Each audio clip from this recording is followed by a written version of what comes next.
Esta intervenção pode de alguma forma, o enquadramento pode ser estranho, mas eu vou procurar que ela seja suficientemente concreta para ter alguma utilidade. E a intervenção vai não no sentido de pedir um verdito, quer ao seu conselheiro João Bernardo, quer ao Dr. Teixeira da Mota, mas sobretudo pedir um aprofundamento da reflexão que aqui nos deixaram a partir de uma situação concreta que eu vou tentar relatar, que aconteceu nesta sala há 5 ou 6 anos atrás, ali de um daqueles balcões, não sei se deste aqui atrás, um senhor fotojornalista recolheu 2 fotografias que vieram a ser publicadas num jornal nacional do telemóvel de um senhor deputado do Partido Socialista, numa sessão de discussão do Orçamento de Estado, já não me recordo bem exatamente em que fase,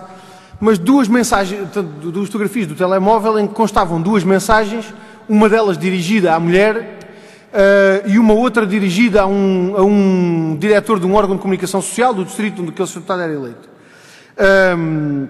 Bem, a verdade é que o Sr. Deputado em causa não foi identificado na publicação, mas a verdade é que as mensagens foram as 2 publicadas com as fotografias que permitiam ler-se com grande facilidade o conteúdo das mensagens, particularmente aquela que era dirigida à esposa, obviamente com contornos de intimidade que são naturais nessas coisas. E a questão que eu coloco é, considerando todos os valores que estão em presença, e sobretudo considerando aqui um pretenso valor relacionado com o direito à informação sobre aquilo que os deputados fazem ou não nas sessões plenárias, já vou dando isto barato.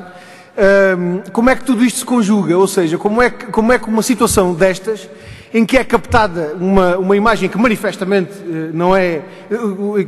que o autor daquelas 2 mensagens pessoais, e portanto isto não tem tanto a ver com o direito à imagem, mais com o direito à reserva e à intimidade da vida privada, não há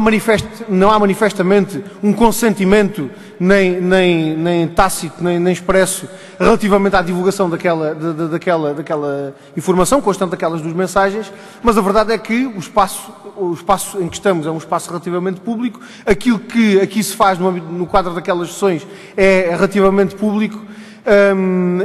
Portanto, gostava que nos pudessem deixar algum aprofundamento da reflexão em função daqueles critérios que já identificaram como relevantes relativamente a esta circunstância, para que se perceba também se a reação que na altura houve e a resposta que foi dada na altura pode ou não, ainda assim, encaixar naquele fio de orientação que aqui já nos foram traçando. Muito obrigado. Muito boa tarde a todos, bem-vindos neste regresso aos trabalhos da nossa conferência subordinada ao tema os direitos fundamentais, o Estado de Direito e direitos fundamentais, a concretização dos direitos fundamentais pelos tribunais. Neste último painel da sessão de hoje, dedicado ao tema direitos fundamentais dos trabalhadores, direito à reserva e à confidencialidade relativamente a mensagens pessoais e à reserva da vida privada dos trabalhadores, teremos na mesa a Sra. Professora Catedrática da Faculdade de Direito da Universidade de Lisboa, Maria do Rosário Ramalho, e o Sr. Procurador da República, Paulo de Carvalho, e eu próprio, João Oliveira, que sou deputado do PCP e membro da Comissão de Assuntos Constitucionais,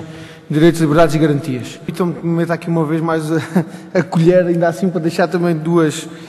questões aos nossos 2 oradores neste painel, e com duas questões que têm que ver que estão relacionadas com alguns dos aspectos que aqui foram abordados, e um primeiro que tem que ver com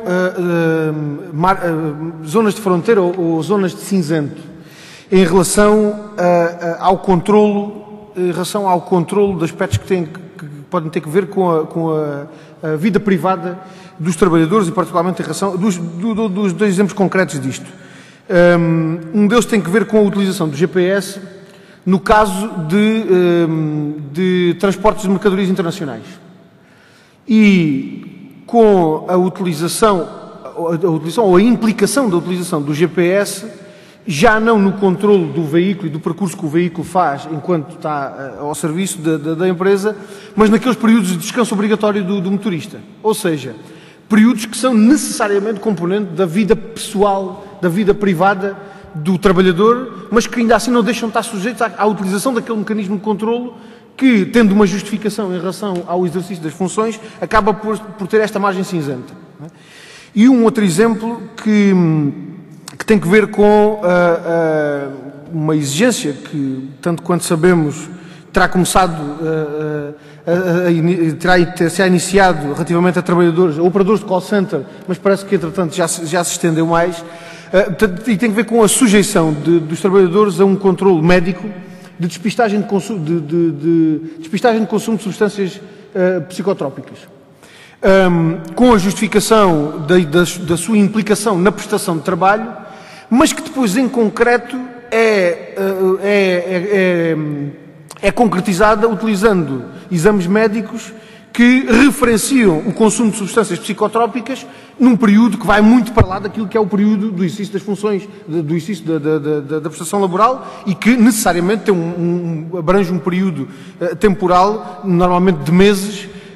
e, portanto, tem uma cobertura muito superior àquilo que, em concreto, é a prestação de trabalho. E gostava de perceber como é que encaram nestas situações que possam ser de fronteira ou zonas que são de cinzento porque misturam preto e branco, quais são os critérios que entendem relevantes, digamos assim, para descortinar uma solução correta para estas situações e, sobretudo, para estas exigências que são colocadas aos trabalhadores. Uma segunda questão, de natureza diferente destas, mais simples de expor, tem que ver com uma referência que a senhora professora aqui fez relativamente à relevância, se bem fiz registro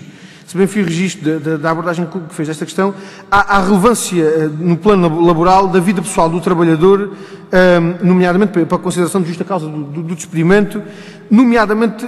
naquilo que tem que ver com a prática de crimes,